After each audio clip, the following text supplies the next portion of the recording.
మీ business ఏదైనా మీ ఊర్లో promotion చేయాలంటే అది సుమన్ టీవీతోనే సాధ్యం. ఇప్పుడే సంప్రదించండి. నిమ్మలంబడుగు నియోజకవర్గంలోని గుడించెరు గ్రామంలో ఒక వింత ఘటన అనేది చోటు చేసుకుంది.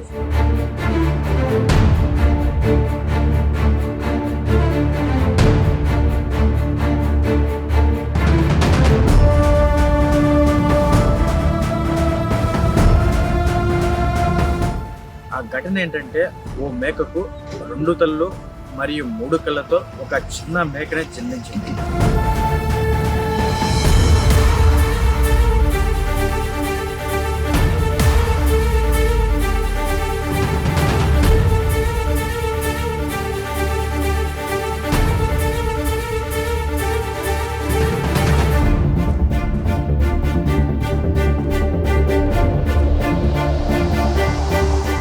ఈ ఘటన అనేది చూసేందుకు చుట్టుపక్కల నుంచి జనాలు తండోపతండాలుగా ఎగబడి వెళ్తున్నారు. బ్రహ్మంగారు కాలజ్ఞానంలో చెప్పిన విషయాలన్నీ ఈ కలియుగంలో నిజమవుతున్నాయి. ఇందుకు నిదర్శనమే ఈరోజు జరిగిన ఒక అద్భుతం. వివరాల్లోకి వెళ్తే, జమ్మలంబడుగు నియోజకవర్గంలోని గుడించెరు గ్రామంలో ఒక వింత ఘటన అనేది చోటు చేసుకుంది. ఆ ఘటన ఏంటంటే, ఓ మేకకు 2 తలలు మరియు 3 కళ్ళతో ఒక చిన్న మేకనే జన్మించింది.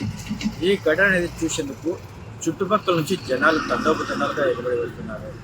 ప్రస్తుతం మనం ఇక్కడే ఉన్నాం. ఈ మేక యజమాని అయిన నాగేష్ గారితో మాట్లాడి పూర్తి వివరాలు అయితే తెలుసుకుందాం. చెప్పండి నా, ఈ ఘటన జరిగింది కదా. మాకు 2 ఏళ్ళ తర్వాత మా తల్లిదండ్రులు, మా వాళ్ళు ఎంతమంది తాకినా కానీ ఈ ఘటన రాలేదు. ఈ చిత్రమైన గొరిపిల్లి పుట్టలేదు.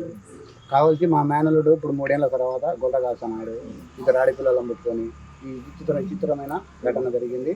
ఈ 2 తలాలు 3 కళ్ళకు గొర్రెపిల్లకు జన్మనిచ్చింది. నేను కానీ ఈయనకు చాలా సంతోషంగా దీన్ని చూసుకొని దీనికి ఆరోగ్యంగా పెట్టుకొని ఆయన మన ఇంటికి మహాలక్ష్మి మాదిరి వచ్చింది. దీన్ని ఏమే కానీ చెప్పుకోకుండా బాగా దీన్ని నీట్గా చూసుకుంటే, సరే మామ నువ్వు చెప్పినట్టు ఎలాగానే చూసుకుంటా, దీన్ని నా ఇబ్బందులు ఎన్నోన్నీ దీనికి ఒక మంచినే పెట్టుకొని తగదిడుకుంటా అని అంటున్నాడు. అంటే పుట్టిన తర్వాత దీని ఆరోగ్యం ఎలా ఉంది? బాగుంది. ఇప్పటికి చూపించారా పశువులు? ఎవరికి చూపించలేదు. ఆరోగ్యంగా ఉంది, బాగుంది. పిల్ల కానీ ఇప్పుడు పాలు కానీ దాపారు. మేక పట్టుకుంటే లైట్ గా చీకుతుంది అంట. ఇప్పటికేం బాగా ఆరోగ్యం ఉంది. ఇచ్చినా కానీ తిరుగుతుంది. దీనికి ఇప్పటికేం ఎటువంటి ప్రాబ్లం లేదు. మరి డాక్టర్ గారు ఫ్యూచర్ లో ఏమైనా ప్రాబ్లం వస్తాయని చెప్పారు? ఇప్పటికేం మాకేం చెప్పలేదు. బాగుంది, ఆరోగ్యంగా, పిల్లకేం జోకా లేదన్నాడు. దీని తర్వాత మాకు రుణము అదృష్టంగా, మాకు అదృష్టంగానే భావిస్తుంది. నా మేనలు జీవాణిలో అంటే నాకు చాలా సంతోషంగా ఉంది. ఈయన లక్షణంగా ఏదో మేము ఒక శివుడు మాదిరి ఈయన జన్మ ఇచ్చింది మాకు అనుకుంటున్నాము. చాలా సంతోషంగా ఉంది. అందుకే దీనిని బాగా చూసుకొని ఆయన అని చెప్తాను. మీరు ఏ విధంగా ఫీల్ అవుతున్నారు? మాకు బాగా సంతోషంగా ఉంది. అంటే ఈ ఘటన ఇంత ముందు ఎప్పుడైనా జరిగిందా? ఎప్పుడు మేము చూడలే, మేము ఎప్పుడు వినలే. చాలా మంది వచ్చిపోతారు.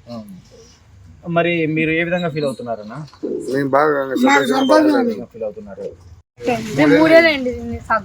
ఎన్ని గొర్రెలు ఉన్నాయి మీకు? 300 గొర్రెలలో మొట్టమొదటిగా ఇలా ఉంటాయి. మొట్టమొదటిసారి ఇప్పుడు చాలా సంతోషంగా ఫీల్ అవుతున్నాం సార్. ఇప్పుడు వింతగా చాలా విచిత్రంగా ఉంటుంది.